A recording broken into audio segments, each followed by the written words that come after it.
Welcome, everybody, to this week's episode. We really appreciate you joining us. This podcast really shows us how we can all learn, live, and thrive off of each other.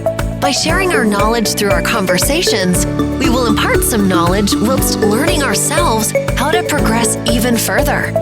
Here is your host. Hello and welcome back to Around the World Today, the podcast where we explore deeper stories behind global headlines to give you a clearer picture of the world we live in. I'm your host, Terry Davis, and you are joining us for the final episode of our short series in Series 7 on UK transport. Over the past few episodes, we've looked at various aspects of the UK transport system, from bus services and aviation to the debate over rail renationalisation. Today, we are bringing it all together to discuss the concept that could be key to revolutionising transport across the UK.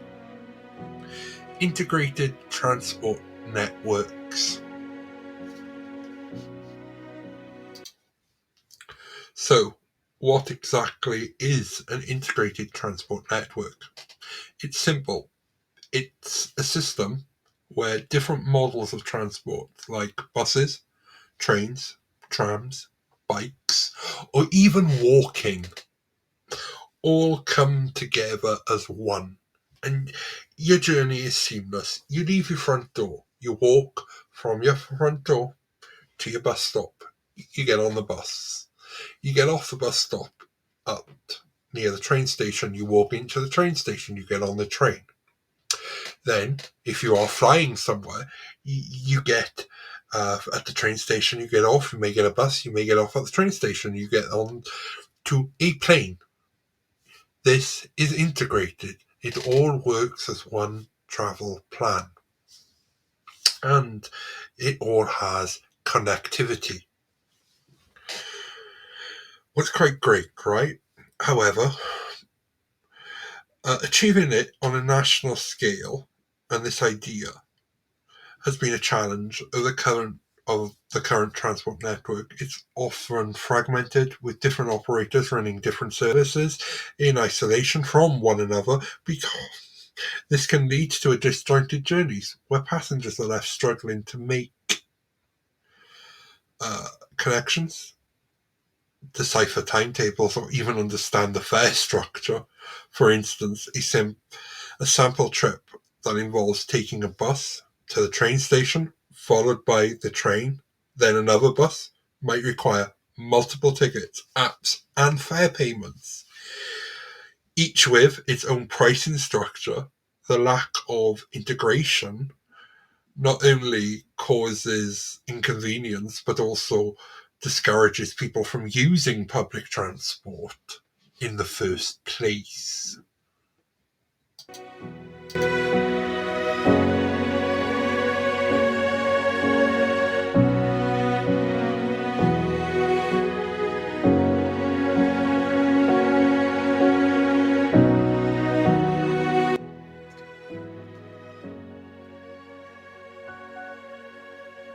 However, there are shining examples, both in the UK and abroad, that show how an integrated transport network can transform the way we travel. One of the most successful models can be found in London. Transport for London, TfL, oversee nearly all forms of public transport in the capital. Buses, the underground trams, river services, and even bike sharing schemes. They've even started a cable car too that they control. What's quite interesting, right? It is. They have an Oyster card system and now contactless payment systems that allow passengers to switch between different modes of transport with a single trip tap, making it travel across the city smooth, straightforward, The level of integration in London's transport network is a model that many cities around the world aspire to.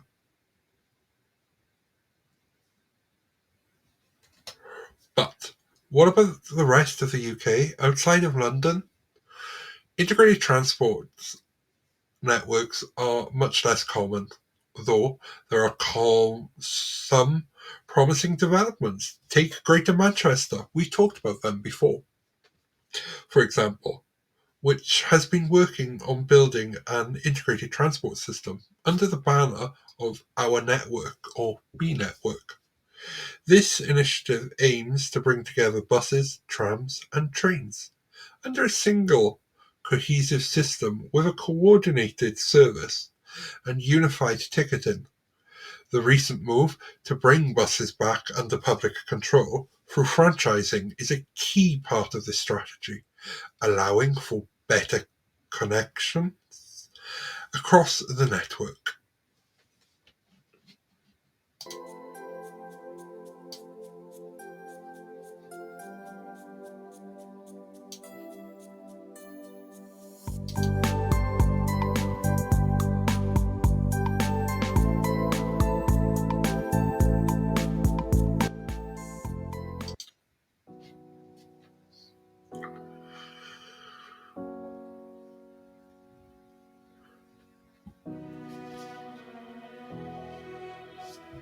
Scotland is also making strides in the area, practically in cities like Edinburgh and Glasgow, where there are ongoing efforts to integrate bus, rail, and tram services.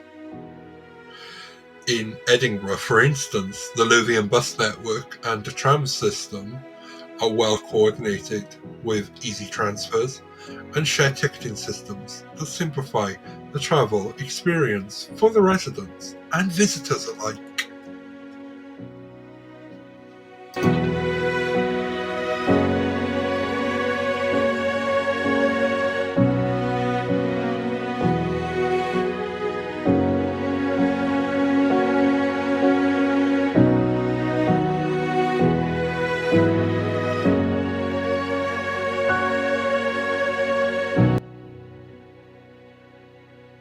Looking beyond the UK, there are global examples that offer valuable lessons in how to develop truly an integrated transport network.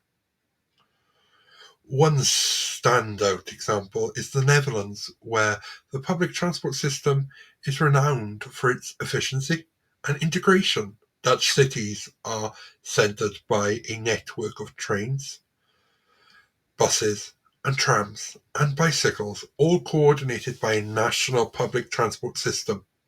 A single OV checkpot allows passengers to use virtually all forms of public transport across the country, making travel seamless and straightforward. The Dutch approach highlights the benefit of a coordinated national strategy supported by investment in infrastructure and technology. Who would have thought? Who really would have thought, eh? So in 1986, when the UK government were getting rid and denationalising the transport infrastructure, who would have thought that this could have been a benefit? Oh well, let's look at Germany. Germany's integrated transport associations, or we're not even going to try, to provide another excellent case study.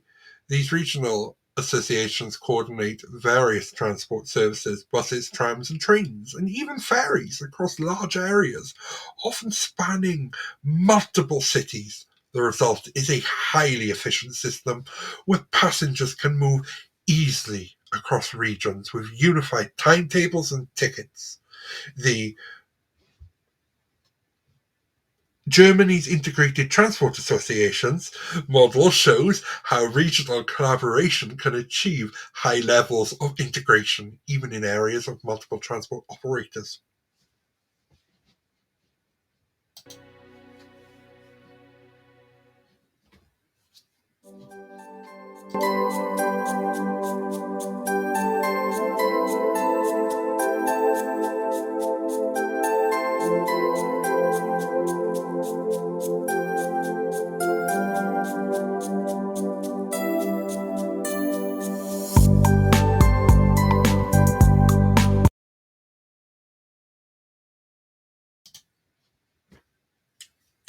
So, what's the future of an integrated transport networks in the UK?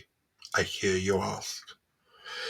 There's a growing recognition that to tackle the issues like congestion, pollution, and inequality, we need a more cohesive and accessible transport system.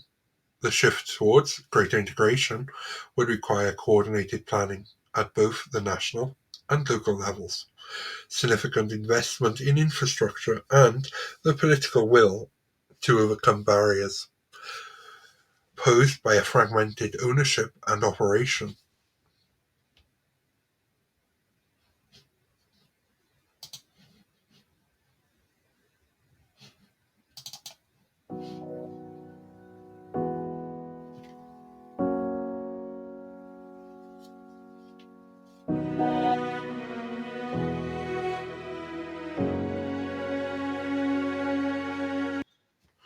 One of the key challenges will be achieving integration in rural areas where public transport services are often sparse and poorly connected.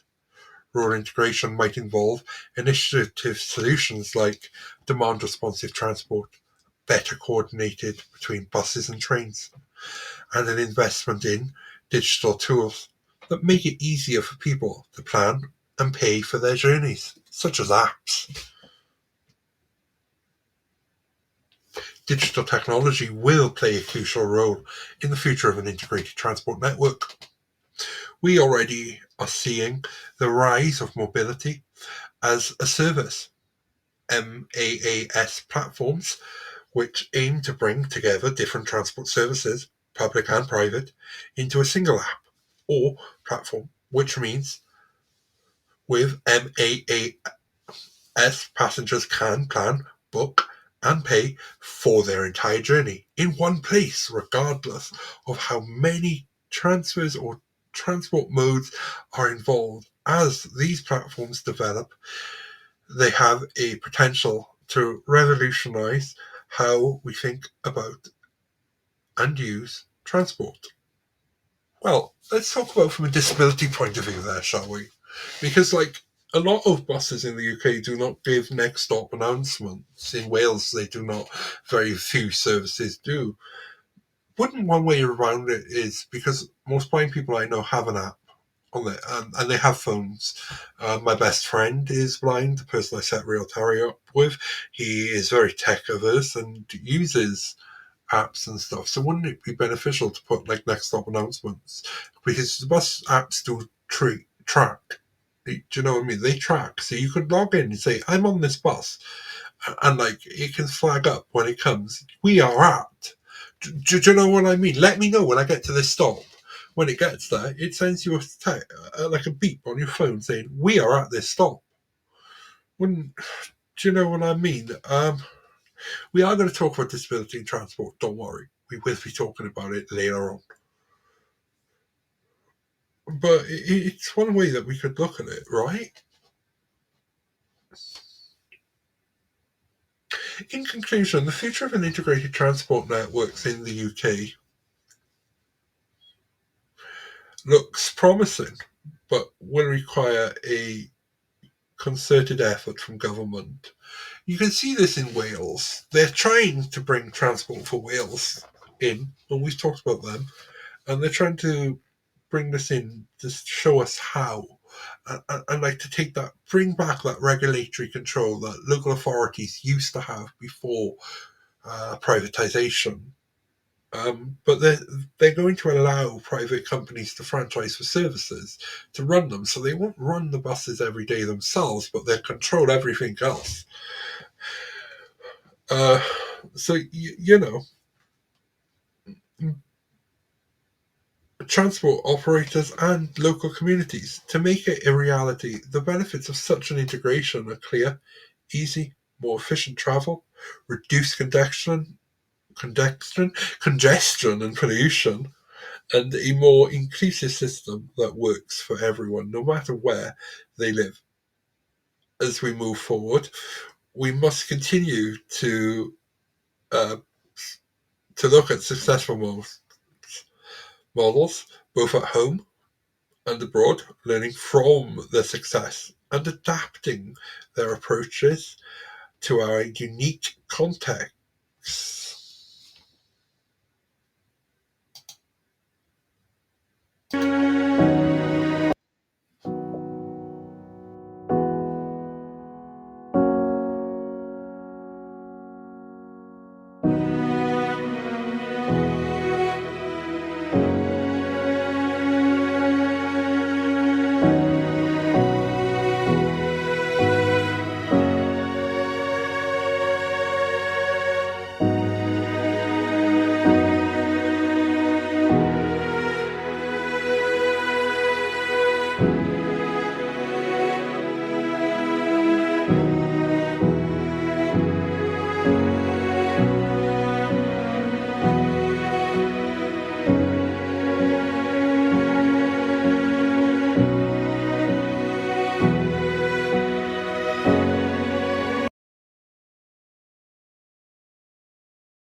And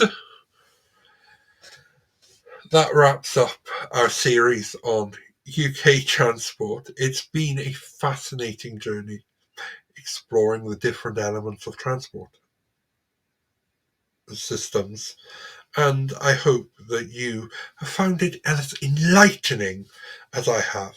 If you've missed any of the earlier episodes, be sure to go and check them out and give them a listen.